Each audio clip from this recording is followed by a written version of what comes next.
One of the things I love about Premiere is how much you can customize your layout. I'm a big fan of doing things my own way, so being able to move every panel wherever I want feels very freeing. So today we're going to look at how to create a Premiere layout that actually works for you.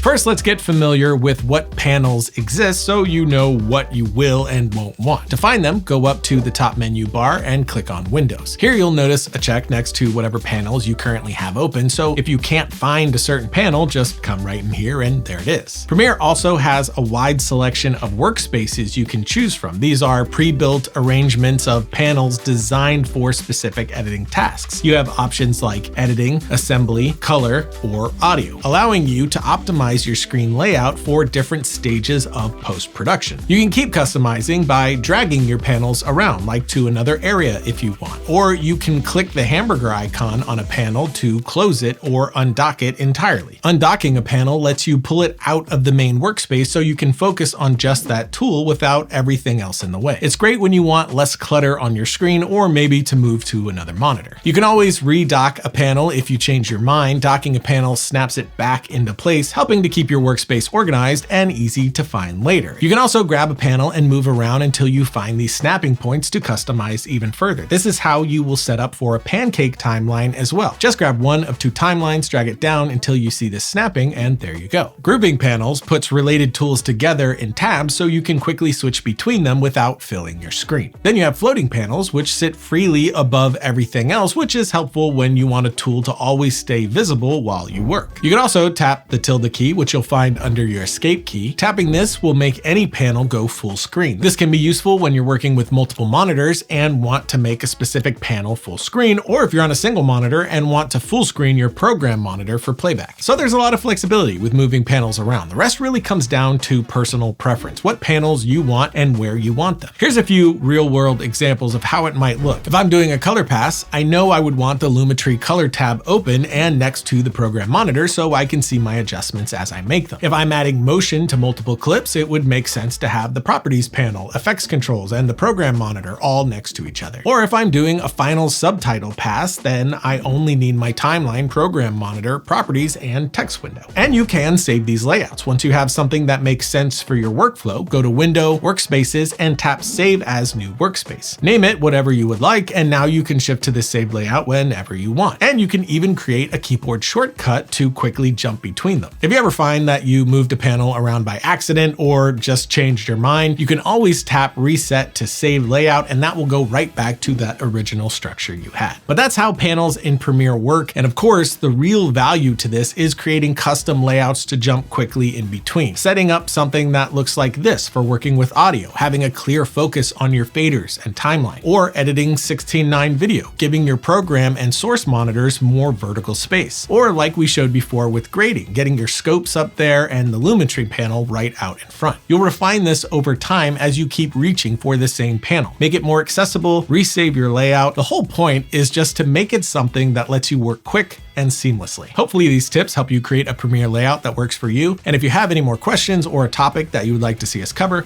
leave us a comment below. And don't forget to like and subscribe, because if you do, you'll win money. You won't.